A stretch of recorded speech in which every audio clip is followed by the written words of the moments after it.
Hi, you're at Branching Out. This is my farm. I love making these videos.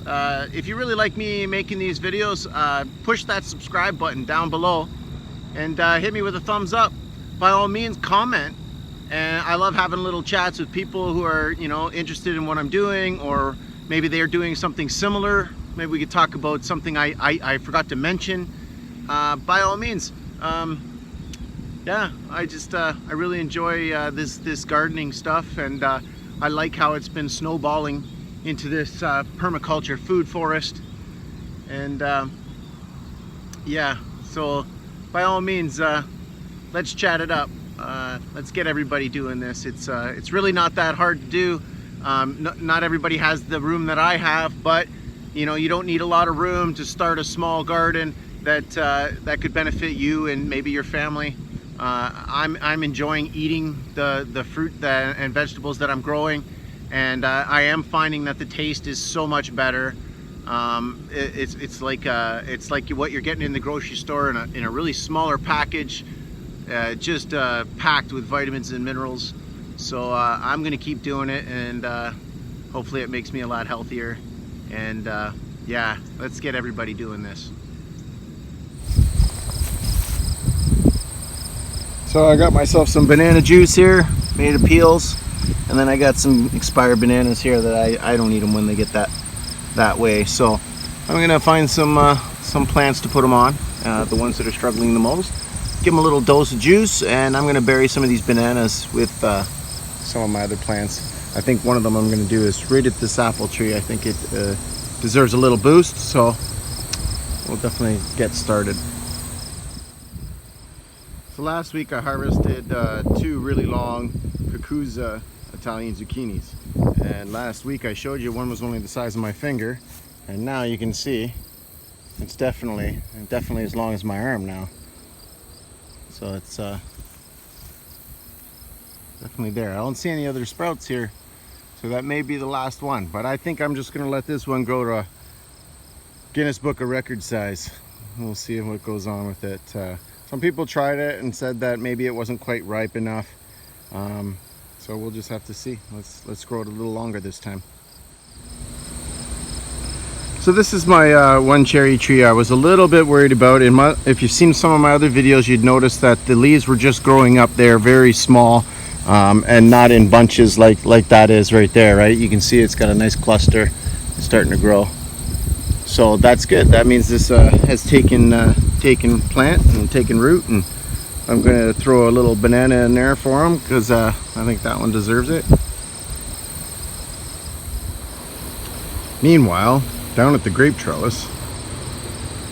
So last week I was pointing out that this grape I thought had started to die. Maybe an animal had chewed off some of it. I'm not sure, but it's coming back. You can see there's some growth on there, and this is all new growth since last week, so hey, yay for me. Don't die, little one.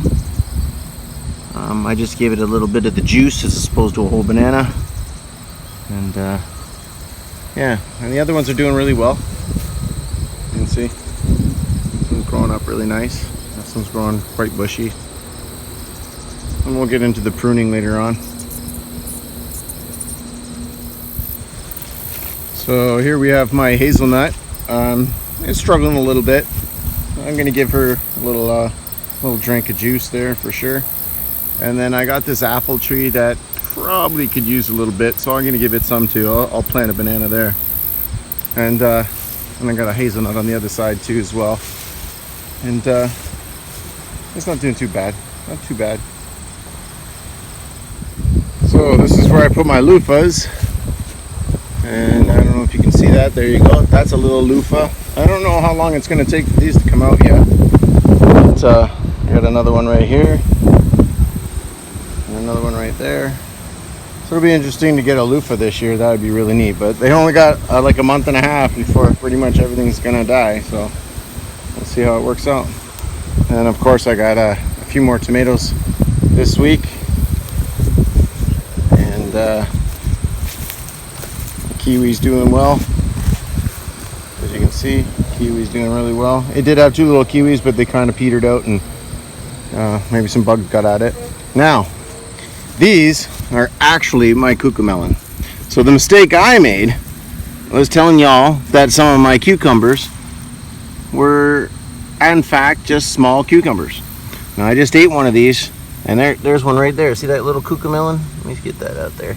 See that, baby? Okay, well, that thing tastes just like a watermelon. It's got big seeds in such a little package, and they were good too. It was like eating a little, like a pine nut or something. It was actually pretty good.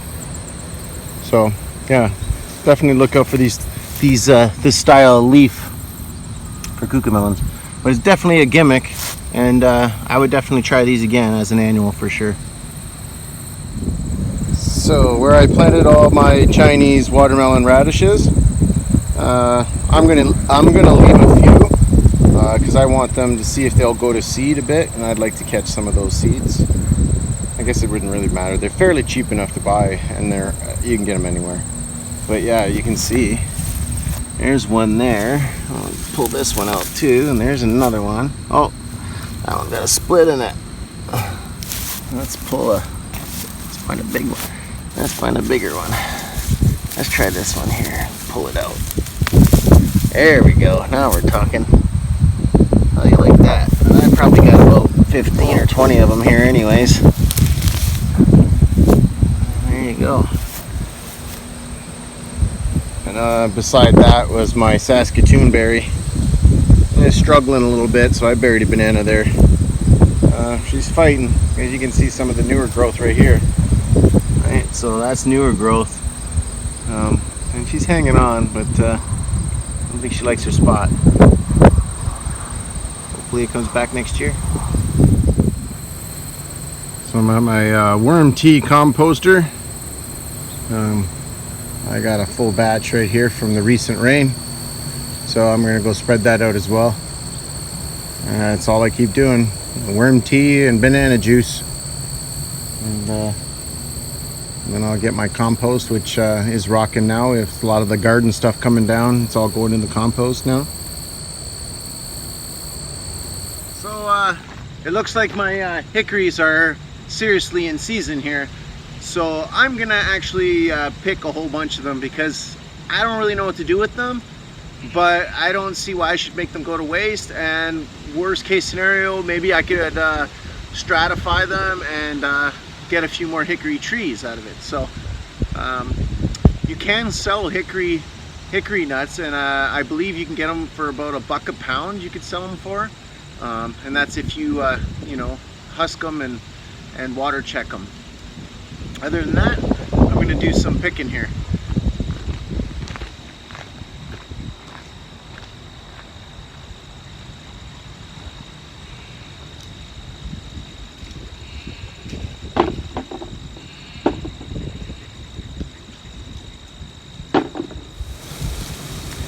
So you know these are definitely ready to pick when you can see the husk easily comes off. You see that? So when they hit the ground, apparently that's not a good thing. You're supposed to pick them right off the tree. But there's a hickory nut.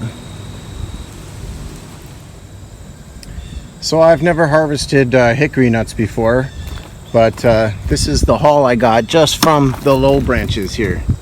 So I'm definitely not, like, you know, climbing up there to get them all. I'm sure I could get a ladder and get a lot more. But I think if I wait like a week, they'll all start dropping. So I can probably grab them a lot quicker just by shaking the leaves or the tree. But my plan, and I'll explain. So my plan is to maybe get like a few white sheets or just sheets in general and kind of sew them together and create like an umbrella type thing that I can attach to the trunk and put it underneath, and then come in and just really shake that tree and have it all land in the same spot. It may not be perfect, but it's better than me picking each one. But we'll see how that one works out in the future next year, because I hope I have that in place next year. So I cut off one of the major limbs here because it was definitely like intertwined in this tree. And I should have waited till winter, probably, but you know, I'm an impatient gardener, so I want to get things done. I get things done. So what I did was all the pears that fell down, I just I went around and collected them up, and they're not much. I mean, you can eat them. I've had a couple of them. They're pretty sweet. These are some type of red pear, but basically this is all going to be fodder, so we'll just use it as treats for the animals. But this is how much I got just off of that, what fell on the ground, and I cleared off some of these branches. So out of a big bucket like this that was full, that's what I had left that wasn't ready. This is the husks I had left, and it's pretty heavy, you know. And then this is the amount of nuts I got. So now I'm just gonna go and put them in a water bath here, and we'll check the ones that sink are usually the ones that are good, and the ones that float, we'll just get rid of them. Now I'm not really sure what to do with them. I can roast them. I can eat them the way they are. Yeah, I'm really not sure what I'm going to do with them yet. I can even just keep them and plant more shagbark hickories, because you know, other people might want a shagbark hickory. But either way, I have way more than this. I only took what I could reach on that tree. So I'll just clean these up, and we'll see what happens. Well, let's just throw them in right now and see what happens.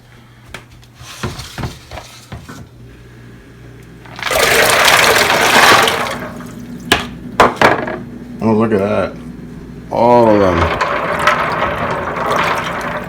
them pretty much sunk except for maybe one. I got one bad one right here.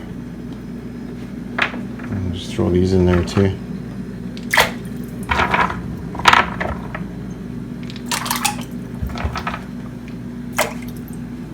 Look at that. I got two bad ones.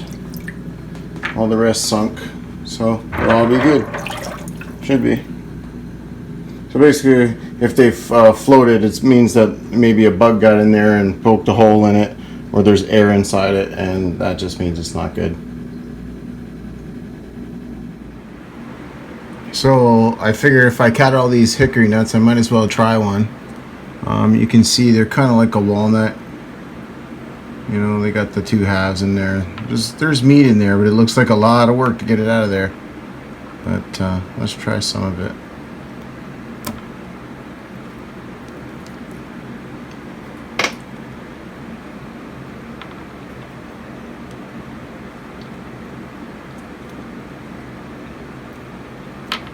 It's not bad.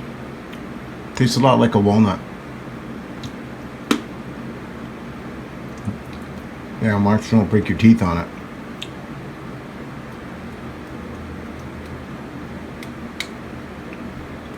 Well, it gets a yay from me.